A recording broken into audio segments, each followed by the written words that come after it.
Welcome back sa latest episode ng Pilipinas 360 Degrees. Kasama ulit natin si Sir Ronald Llamas, isang national treasure. Bago natin pag-usapan yung kanyang napakagaling na drone shot na pagilid-gilid. Sabi ko, screenshot ko nga biglang gumilit yung drone shot ng trillion peso march nung isang araw. I'm not perfect, you know. I'm not perfect, but in fairness, at least you try, Sir Ronald, to be perfect. Pag-usapan natin yung gulo naman nangyari sa Menjola. Very surprised.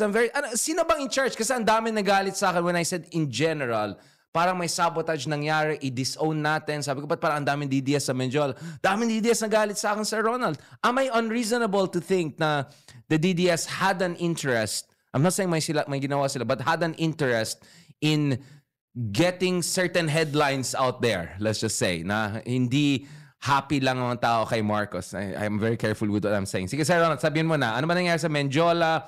Bakit parang may mga grupo na nakamask pero sabi nila they're just there out of their own volition? Parang very suspicious. I don't know what's going on, Sir Ronald. Baka I'm too conspiratorial. What's going on? Marami kasing mga forces na nagpaplanong pumunta sa Menjola. Buti na nga, isang major religious group ay hindi natuloy. Baka mas lalong gumulo. So, meron kang mga grupo na DDS, right. Nandun, may mga progressive organizations, may mga everybody in between, maraming mga walk-ins, no? Maraming mga church groups, no?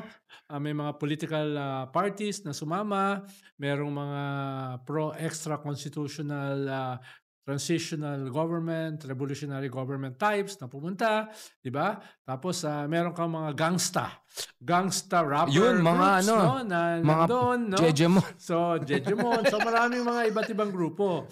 Tapos may ilan na from Luneta, nagpumunta sa Menjola. Halo-halo na. May mga kumiskis, pero may mga bumato, may mga nagsunog pa doon sa may Ayala Bridge, di ba?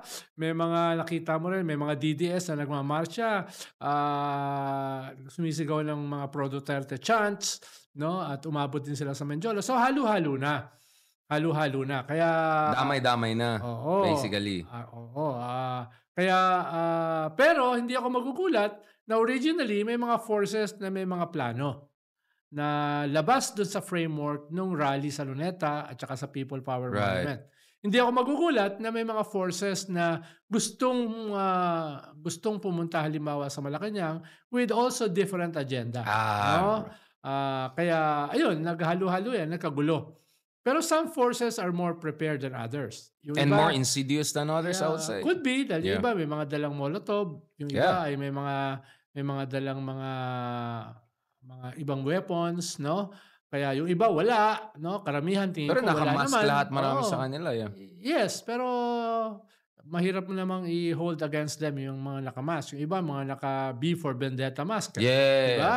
At may mga nakakwan doon, yung one piece na mga flags, di ba? Alam mo ba yung mga one piece na yung mga pirate ba yan? Parang yung pirate. Pirate. Saan may pirate party diba? ng Pilipinas? Naging simbolo yun sa iba't ibang mga bansa. Even Nepal, even Indonesia, even Nepal, Bangladesh. No?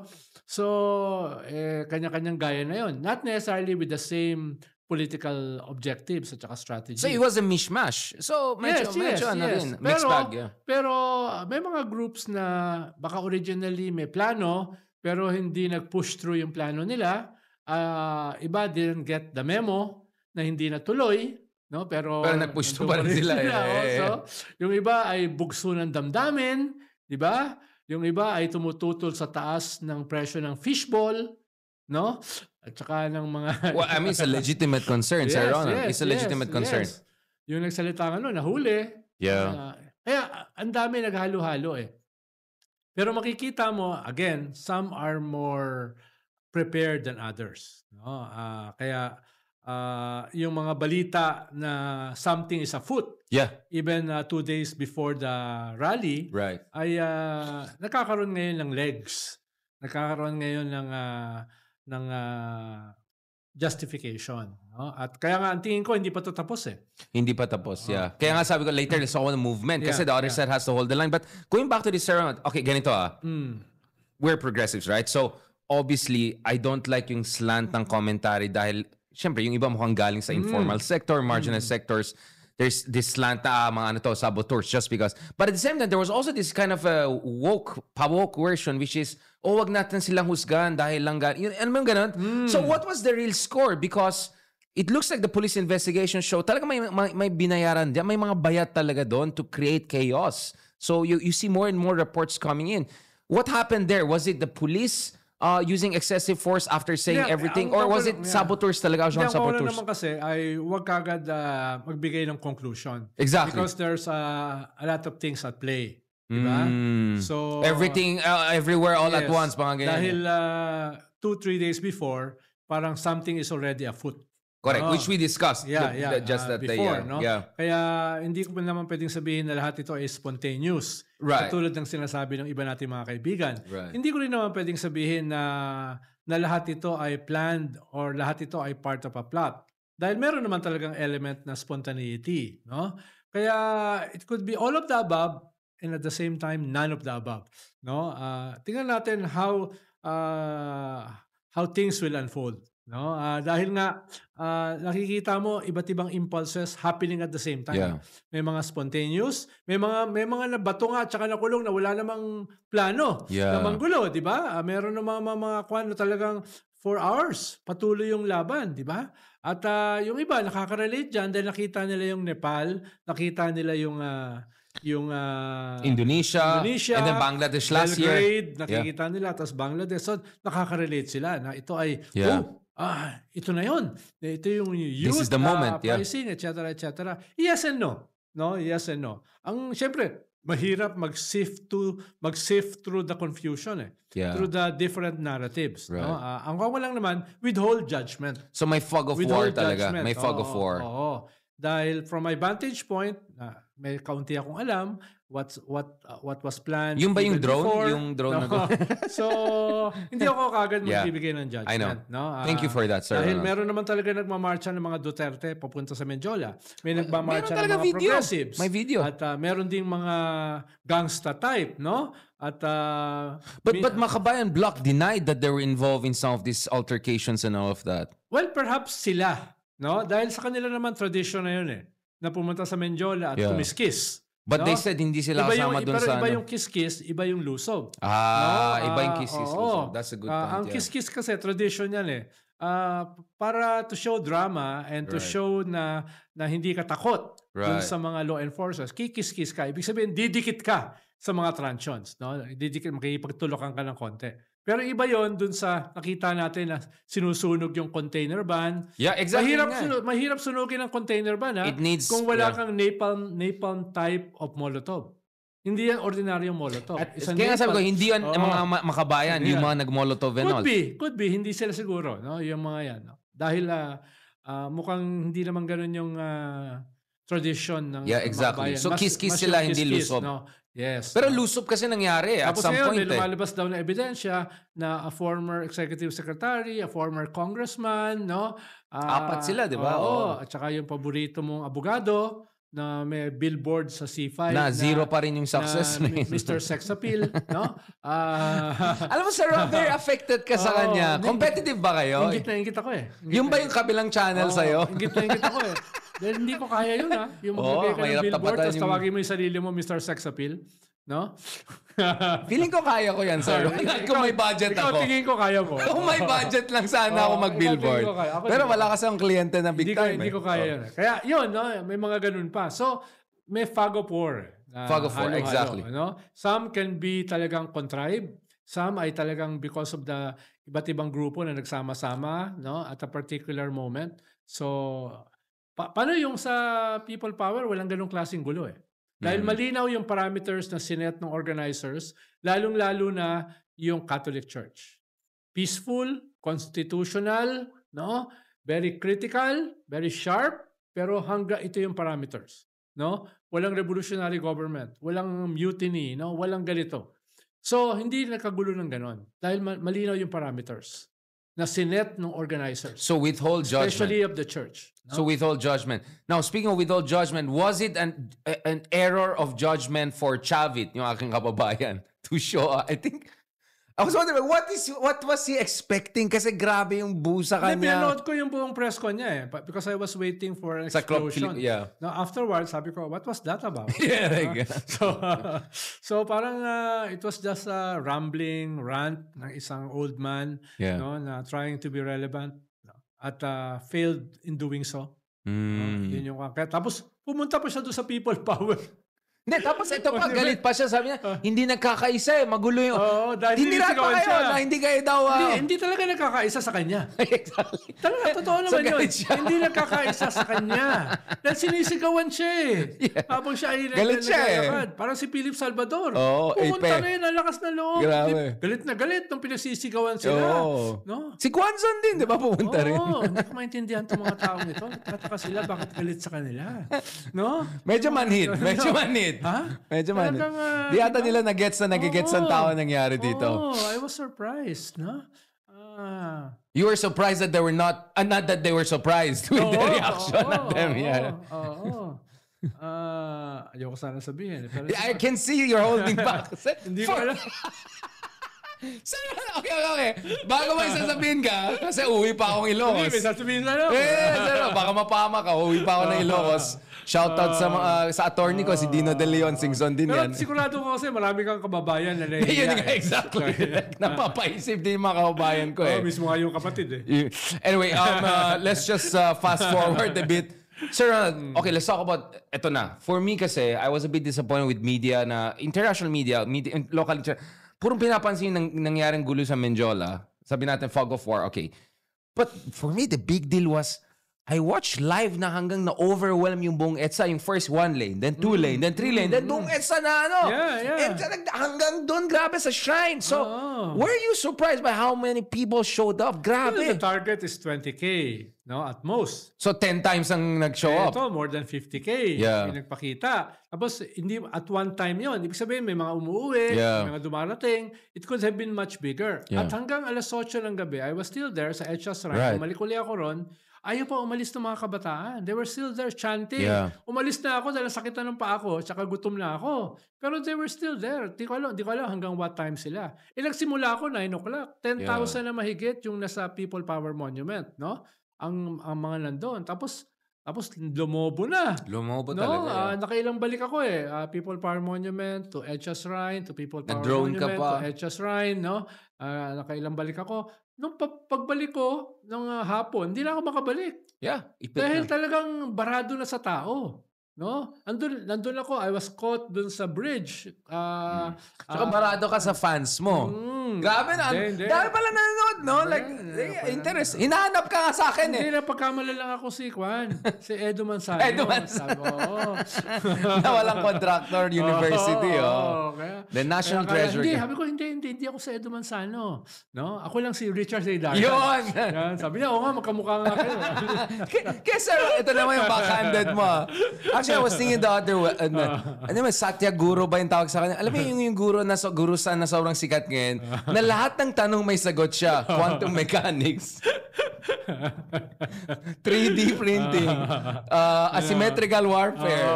Politics in US. MAGA. Parang doon sa ADR conference natin sa India. Ayun. Yung late na nga may tanong pa agad. Tapos yung mga Indian. Sino to? Anong tanong niya? Diba? Tapos hindi na comfortable yung ibang ambassador. Ang tawag ko na sa'yo, Guro. Kasi may sagot ka sa lahat ng issue. Kahit yung hindi mo alam na issue, may tanong ka na kagad. Hindi naman. Yan ang gusto ko sa'yo. Mapagpanggap lang ako. No? But it works, sir. It works. Pero ako master lang. Ikaw doctorate. Post-doctorate. But Sir Ronald, going back to this, so what's next? Kasi, okay, March is great, but movement ang kailangan. Well, una kasi, there's a lot of moving parts. Right. At these moving parts are integrated sa isa't isa. Halimbawa, itong lumabas sa ICC, integrated dito sa mga nangyayari. Right. It's about impunity. Right. And corruption is also about impunity. So, at maganda na may advance. Yung impeachment, yung decision ng Supreme Court regarding the motion for reconciliation will come out soon. That is related to all of this. No? Dahil impeachment is about corruption. It's also about impunity. So, wag natin kalimutan yung battle na yan. Tapos, meron kang Scarborough. na yung latest, gustong gawin ng China na geo-reserve. Right. Yung Scarborough. Natural park, no? yeah. And China is related to what's happening inside. Dahil may mga supporters sila rito, clearly yung mga Duterte na involved dito sa domestic Proxy struggle war, na ito. So, ibig sabihin, hindi mo mahihiwalay. Yung So West China has an Philippine Sea. interest in instability. Of course, no? Nandito pa rin sila. Tapos itong kung ito ay may mga other plots within plots na nangyayari. Yeah. No, hindi ako magugulat kung may nagpa-plot ng mutiny, may nagpa-plot ng coup, etc. So dapat tutulan natin 'yon. Katulad nung ginawa nung Catholic Bishops Conference of the Philippines. Nilinaw nila, hindi kami sang-ayon sa ganyan. Correct. No, dito lang kami. At dapat you don't throw the baby with the bathwater. Right. Ang kinuot nga nila as wise, as innocent as doves. Nakita ko nga na post mo And as wise It's a serpent. as serpents. Ibig sabihin, to fight corruption, we have to be as pure as doves. Yeah. Pero at the same time, para hindi tayo malinlang and to be diverted in other trajectories, darker political objectives, we have to know what's happening around us. So let's talk about that. Yeah. Kasi I think another great quote is our favorite philosopher, Antonio Gramsci, right? Yeah.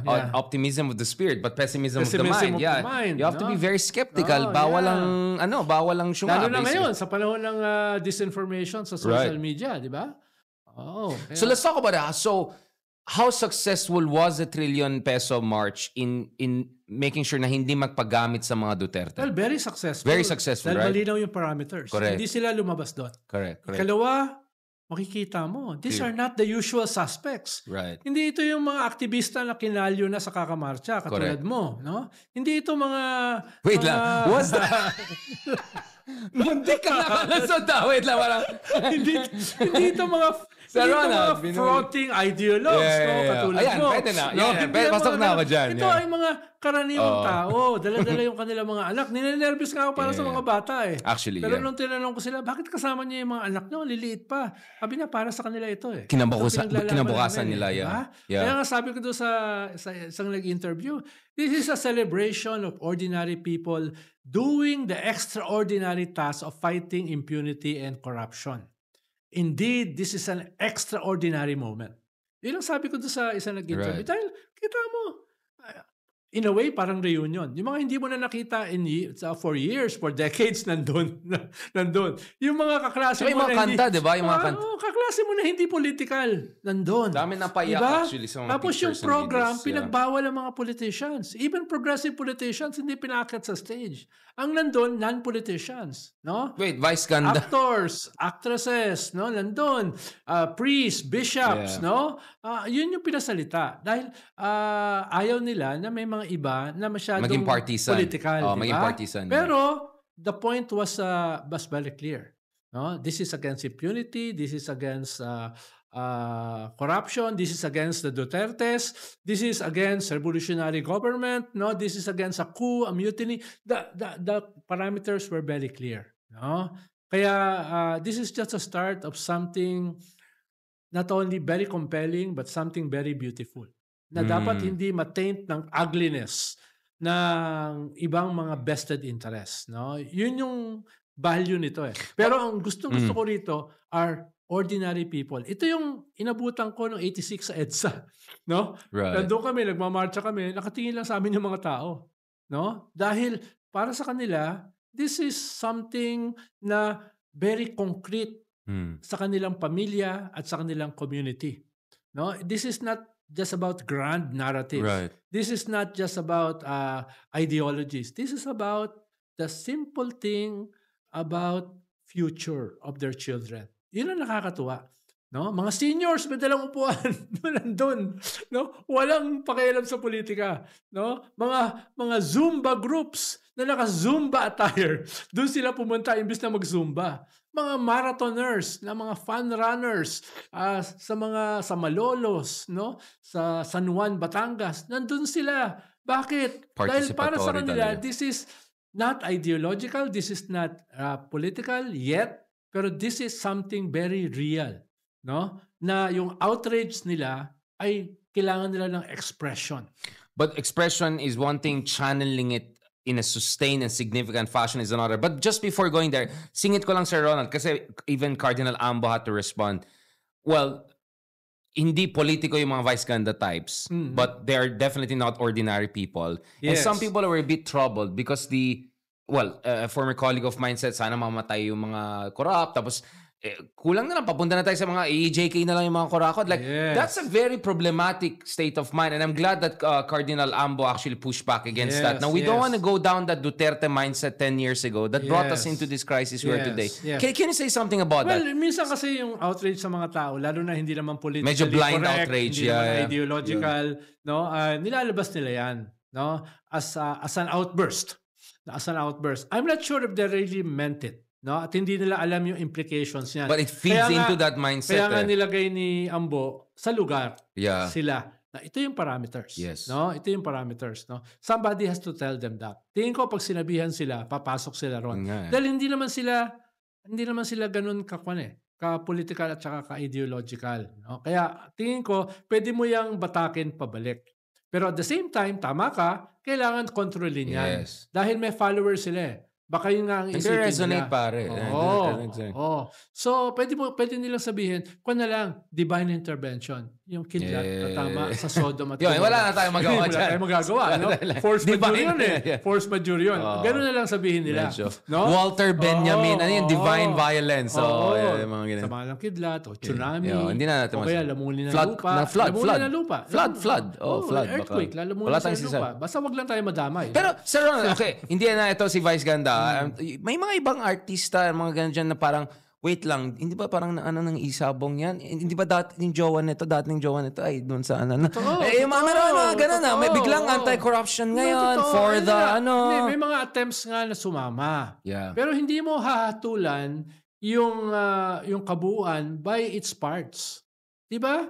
Dahil hindi mo makakontrol yung mga sasama dyan eh. Yeah. No? The sum is greater than its parts. Yeah. Diba? May mga sumama dyan na tainted. May mga sumama dyan na may active cases. Exactly. Si Chavit sumubok sumama eh. Hindi diba? Nag-work, yeah. Oo. Ang sinasabi ko lang, pag naunawaan nung vast majority, sino ba itong mga sumasamang ito? I-reject nila. I-reject nila. So should we call that Salvadors of this world, the Chavits of this world, no? Et cetera, et cetera. Pag sumama yan dyan, pero sinasabi ko lang, the overwhelming majority of course, ay sumunod sa framework. No? And this is the last part, which is very important, Sir Ronald. Okay, how do we turn this from a march over one nice weekend, although there was heavy rain in the afternoon, into an actual movement that can create... Kasi ako, ang metaphor ko is yung multiple organ failure nangyari dito, di ba? Pag may multiple organ failure ang isang pasyente, you have to intervene on simultaneous and in a very significant and sustained way. We know that when a patient is in that situation, it's so hard, but you have to do it. Parang nangyari sa atin vote buying, yung co-opted yung mga watchdogs, our judicial system. So all of that it's not just, kaya nga, parang, yes, you have to hold corrupt officials accountable, but this cannot become a witch hunt. It has to be a systematic solution to a systematic problem. Kasi nga, multiple organ failure nangyari. Yes and no. Dahil ang problema naman sa very systematic, nawawala yung element ng spontaneity. At ito yung gusto ng mga sumasama na hindi lang ito a grand plan Hindi lang ito ganun ka-focused. Kinakailangan nila ng space. Okay, that's the passions of revolution. I get it. Yes. The passions, I get it. Yun yung ating binabalanse na may direction, merong target, may gustong ma-achieve na reforms na hindi lang band-aid, no? Gustong nating may maparusahan, no? Pero at the same time, gusto natin na this is like a community gathering, a big community, like pamilya, 'di ba? Pamilya, hindi magkakakilala nagbibigay ng ng sandwich, 'di ba? Hindi magkakakilala nagbibigay ng tubig. No, hindi magkakakilala pinapaupo yung matatanda. Kailangan ma-maintain 'yan This is a community action, a big community action with spontaneous elements, pero at the same time, malinaw yung target mo. Ang target mo is in 2028, no? Hindi lamang mapakulong, malitis, makasuhan, mabawi yung ninakaw, kung hindi maglagay ng mga tao who will take over their position. No? New hindi lang president, pero LGU, new everything. Mayors, no? New district engineers, di ba? New senators, no? a new president, no, etc., etc., with a new ethos, with a new vision, with a new framework. So yun yung habol natin, no? Unti-unti pupunta, hindi mo pwede ipilit eh. Diba? Hindi mo ipilit eh, no? Dahil it has to grow naturally, no? Dito sa kanya ito. Pero at the same time, other forces, other individuals ay tumutulong na mapabilis yun. Hindi naman pwedeng long burn. Accelerator. Hindi pwedeng slow burn ito eh. Tas, to be quick, we have 2 years. After 2 years, kampanya na, election na. So we have to prepare everything within that 2 years. No? Makasuhan, malitis, makulong, mabawi ang kayamanan, mareforma. At the same time, mga bagong tao na ilalagay sa poder. No? New generation of leaders. Pero hindi mo yan maipipilit ka agad. It has also to grow naturally. Ang role natin, yung mga advanced elements, ay not to impose, pero diligan yan. Diligan yan ng previous experiences natin, past mistakes. Diligan yan ng lagyan niya ng fertilizer para mas mabilis.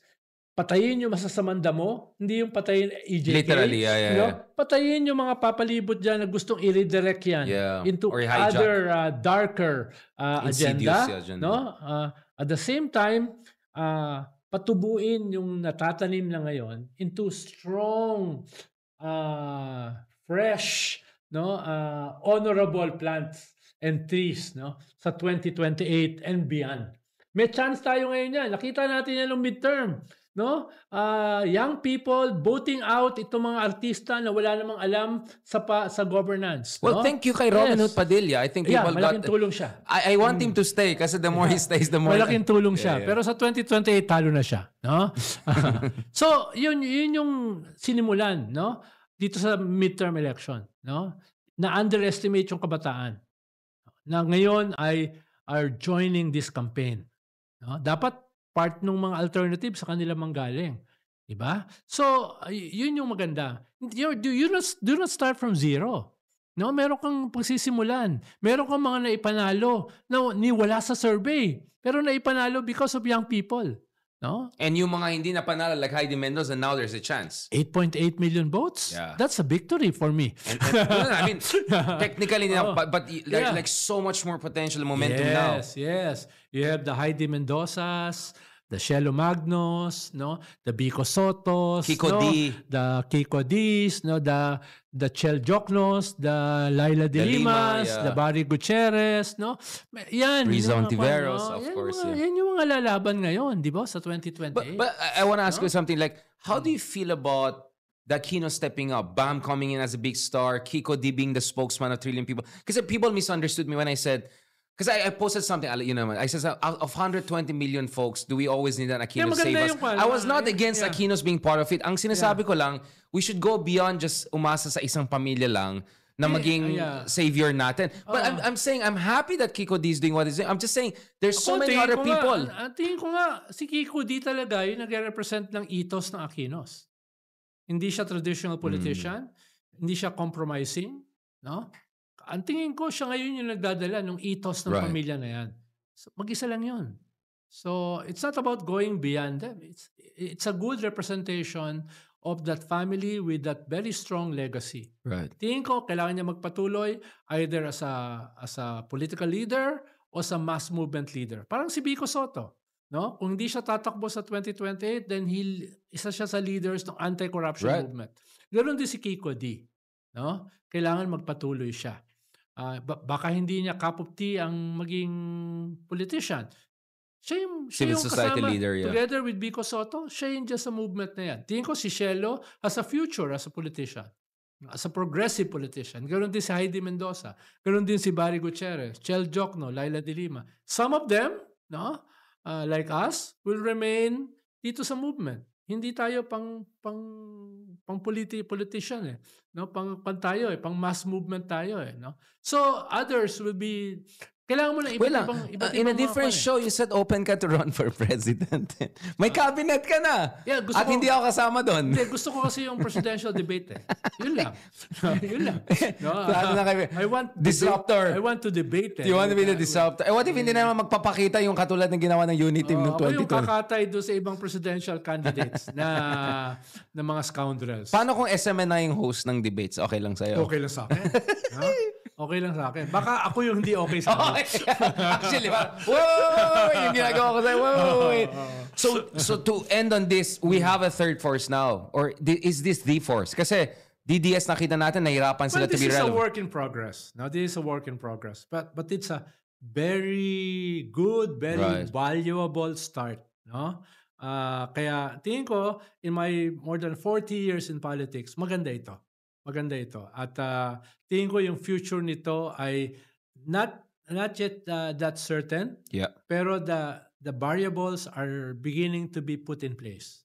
So are you having also not only optimism of spirit but also slightly cautiously optimism of the mind? Is that what you're saying, Sir Ronald? Yes. From your own experience. Kasi, by the way, shout out sa Filipino-Canadian community, etc. Like, there's so many Filipinos who are really, into the weeds and talagang plugged in and they're really passionate. I was so more inspired. than 3 years ago, pag bumabiyahe ako abroad, wala akong makita na mga OFW na critical sa mga Duterte. Ngayon, nagsasalita ako sa Rome, sa Milan, New Jersey, sa Paris, sa Berlin, sa Vienna, no? New Jersey, sa New York, sa DC. Parang palang contractor, ang dami mong travel. Oo nga. Ayan, mga imbitasyon. Kaya, parang ikaw, mas marami ka lang imbitasyon sa akin. No? Makikita mo, no? Halimbawa, 2,000 people in New Jersey, no? Independence Day, no? Shouting about West Philippine Sea, atin ito. Shouting against corruption, no? Mga PhilAm na comfortable yung mga buhay, and yet they cared. Of course. No? Ito sa Milan, no? 300 sa Rome 200, no? Sa Vienna, no? 300, no? etc. No, nakikita mo something has changed. So, how can we organize them? Kasi yung DDS na organize nila yung OFW base nila. How can we do our part? Well, yung sa DDS nung panahon na yun, hindi naman organized eh. Mas self-fund sila eh. Self-organized. Kasi they can relate. May affinity. Meron na sila mga communities dyan eh. Pero I disagree. You know why? Kasi meron kang mga Mokauson going to the OFW community. Meron kang Maharlika na galing sa OFW community active. Yeah. So, meron naman silang outreach, Sir Ronald. Where are they now? They're fighting among each other. They're fighting among Humba. Diba? Nag-uumbaan sila. Diba? So how should we match that? Or well, we also have to organize them. Sinasabi ko lang, hindi mo yan ipipilit according to our terms na ating karanasan sa organizing. These are different. Yeah. May mga communities na sila. May mga organizations na sila. No? So, dadagdagan na lang natin what exists. Hindi ka na mag-organize ng katulad ng ginagawa namin before, no? May mga starting points ka na. Yung mga nag-imbita sa akin, meron na silang organization eh. Church groups, community groups, self-help groups, etc. So sila na yung nagpupuntahan eh, no? Kaya ayoko na mag-impose pa ng ating organizational models. So you went from Stalin to Negri, yung medyo horizontal, spontaneous, rhizomatic. Actually, Gramsci. Well, in a way, Gramsci, but I think you're a little bit somewhere more between the vanguard and the movement. Yun nga eh. No? But medyo more French ka na kaysa parang neo-Gramsci ka na. But that's what I'm proud of, Sir Ron. Like, we can do like these crazy vlogs and then sinisingit natin yung mga thinkers natin. Negri, Gramsci, Walter Benjamin. Sinama ko yung Divine Violence, mga ganun. Even Rorty is of use. Absolutely. Yun ang love ko sa'yo, Sir Ronald. We can do this with a sense of humor and all of that. Thank you so much. Mabuhay ka, Sir Ronald. Isa kang national treasure. And as I said, ang tawag ko sa'yo, guru na ngayon. Guru San. Kasi lahat ma-explain mo eh. Next time, let's talk about yung latest discovery ng NASA. Blockchain. Balik si Kristan yan. No? Ayan. Magaling. Akala ko big blockchain. Matagal na tayong hindi nakakasama natin si Walden eh. So, yes, let's do an episode. Kailangan natin mag-debate with, paano, nag-i-invoke siya ng optimism of the will and the pessimism of the mind. So we're all Gramsci. At the end of the day, we're Gramsci. I'm not sure about Walden. Let's talk to my mentor. You want to behave yourself. Thank you so much, Sir Walden. Sir Ronald, for talking about my mentor, Walden Bello. Mabuhay ka. Yeah, let's continue that. Thank you so much. Welcome. Goodbye dito sa latest episode ng Pilipinas 360 Degrees. Balikan namin kayo. So many more things to discuss in the coming months and all. Sana pag alis ko na naman, hindi magkakaroon ng lalong gulo, Sir Ronald. Okay mo, alis ka na naman. Kararating mo lang, alis ka na. Dapat ka na sa ICC ako ngayon eh. Kaso na-postpone ni Tatay Digong. At least naman ako, once every quarter lang. Grabe naman. Kawawa naman si Sir Ronald. Kaya imbitahin niyo rin lalo si Sir Ronald. Thank you very much and talk to you soon.